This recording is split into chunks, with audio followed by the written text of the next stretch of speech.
Welcome back. So it's no secret that white Americans are faced with a demographic crisis brought on by the genocidal campaign to ravage our country, to open our borders, to exterminate those descended from America's founding population. But of course, not before turning them into this hated and humiliated minority group that's told to just stand idly by and watch everything that they've ever held dear be obliterated, completely destroyed. These are the people whose ethnic makeup should actually be considered American, because they come from various European ancestors who converged on this land and then built the greatest civilization ever known to man. They forged a new ethnic group full of the blood of conquerors and explorers, and of the men and women who left Europe and the systems of the old world behind to forge a new way forward. These are the people who won their independence. They fought for it. They built a vast nation stretching from the Atlantic all the way to the Pacific, and their descendants went on to turn the United States of America, a young nation built on land once occupied by cannibalistic tribes without so much as a written alphabet, into the greatest superpower that the world has ever seen. But you see, in modern times, if you take a look at America, you will notice a rapidly shrinking white population. People who foreigners would often say, look American, are numbering fewer and fewer by the day, by the month, by the year. America's cities, which were once the envy of the world, constructed almost as monuments to our society, are now infested with black crime and violent third world invaders and every other kind of societal ill that we could possibly imagine. And then, of course, they're often joined in their cesspits by grotesque white leftists who just love to flock onto these cities and into these areas where they can live life by a lower standard and finally feel like they're doing something right. All of these undesirables converge on urban areas in this country, and then they make them unlivable. But this isn't just affecting America's biggest cities like New York and Chicago. No, this is hitting communities of all sizes all over the country, urban and rural. The small towns that were once seen as a safe refuge from collapsing cities are now themselves collapsing. Communities that were once dotted with independently owned shops and businesses or playing host to a manufacturing plant or a mill that employed the locals have now been pretty much erased from the map. And where they haven't been stamped out, it's in the process of happening. Now, I just want to be clear here. To put it plainly, millions of white Americans are living life on the run. Okay, they're fleeing cities. And now they're even fleeing the suburbs or their native small towns. They're looking for a place where they could maybe buy another 5 years of something resembling a normal American life before the inevitable happens. And the inevitable is their death and destruction. But this doesn't look like it's going to be the fate of citizens in at least one community, which is poised to become America's newest city. That's St. George, Louisiana. Just days ago, St. George got the green light from the courts to split off from Louisiana's crime-ravaged white minority capital city of Baton Rouge after St. George residents decided, rather than living here and rather than being in fear and rather than leaving their homes and their lives, they would leave the failing city and start a new one. It wasn't an easy process.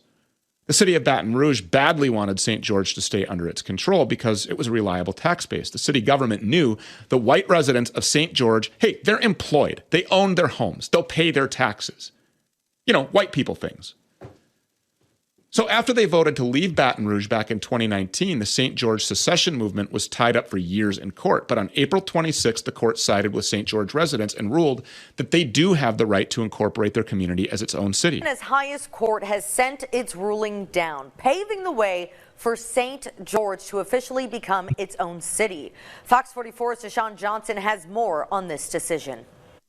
It's been an ongoing debate for years in the capital area, whether or not St. George should be incorporated into its own city. And today, that final decision was given the green light. They had hoped that we would get this process done. They voted in this election. I will proceed to have conversations to determine the best course of action. The Louisiana Supreme Court ruled in favor for the new city with a 4-3 vote. Andrew Murrell, who was a lawyer for the St. George Incorporators, says that this ruling made today was something efficient for the area.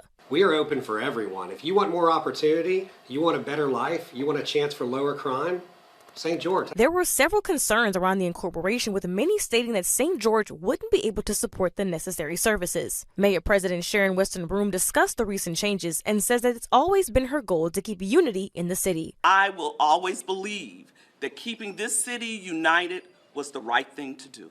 With this new ruling, St. George will now join the cities of Baker, Central, and Zachary as cities within East Baton Rouge. Murrell says that the constant dealings with going to court were unnecessary, while Mayor Broome says that she'll continue to have further discussion on the process of turning St. George into a city. We can keep suing each other all day long, and that doesn't benefit anybody in this parish. The only recourse at this time would be to ask for a rehearing in the matter. Despite the court's decision, both Murrell and Mayor Broome will continue to advocate for unity amongst the city parish. We would like to do something different, so let's work together and we can move fast, move efficiently. I am committed to serving the residents of St. George, just as I serve those of Baker, Central, and Zachary. Deshaun Johnson, Fox 44 News. So, of course, like clockwork, these black Democrats running Baton Rouge and the NAACP and all of their cheerleaders in the corporate press, they're running the old racism circuit. They're saying that the people of St. George are racist because this new city is going to be 70% white. But what's really amazing is that when you put this number into perspective, you'll pull up some old census documents and you'll see that in the year 2000, America was over 75% white. In the America that we all grew up in, St. George would have actually been less white than the rest of the country. But obviously, this is just no longer the case. Under the 2020 census, just 61% of Americans identified as white. Let's be realistic here. These numbers are no longer accurate. Who knows if they ever were? There's at least 30 to 40 million illegal aliens taking up residence in this country right now. And at this point, that's considered a fairly conservative estimate. Since Joe Biden was illegitimately installed as president, around 10 million people have invaded the United States, and those are just the ones that we know about. White Americans, the people whose ancestors founded and built this country and paved the way for the comforts that the entire world benefits from today at our expense, are becoming an endangered species. That's not being hyperbolic.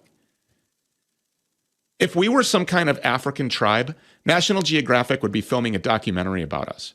Celebrities would be raising money to stop our extermination and genocide at the hands of colonialism.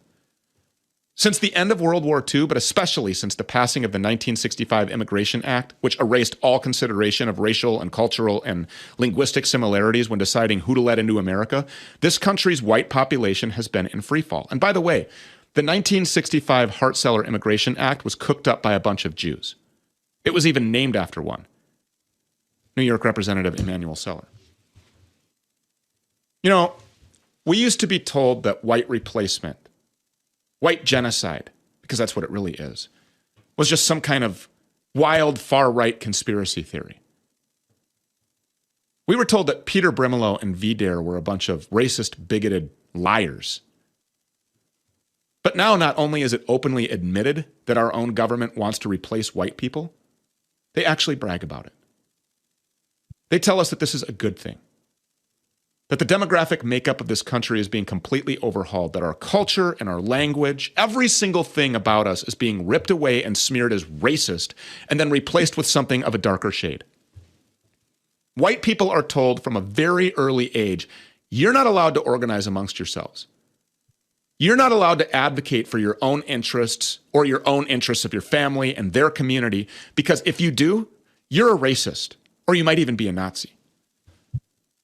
Day in and day out, we're told by cowardly white politicians in this country that Israel is the greatest place on earth because it's a religiously homogenous ethno-state for Jews, and that it would be our greatest privilege as red-blooded, God-fearing Americans to go and die for it. But at the very same time, and by the same people, we're told that our country has never been diverse enough, and that the only way to atone for the earth-shattering accomplishments of our white American ancestors is for America to become brown. The mask is off, and it has been for quite a while now. Our so-called leaders, both elected and unelected, governmental and non-governmental, want white people dead. Let's not mince words. They want us dead and replaced with low IQ, third world populations that are easy to manipulate and control and that see us as disposable. The only way out of this is by standing up for ourselves like the people of St. George, Louisiana did. They peacefully separated from violent criminals and anti-white political thugs, and at this rate, the rate that things are going now, this example of St. George could begin to spread. Ed Dutton has extensively studied the demographic assault that's not just unfolding here in the United States, but in his native United Kingdom and all over the civilized world, and he joins us now. You're also an anthropologist, giving you some unique insight into this clash of civilizations. What's your take on this?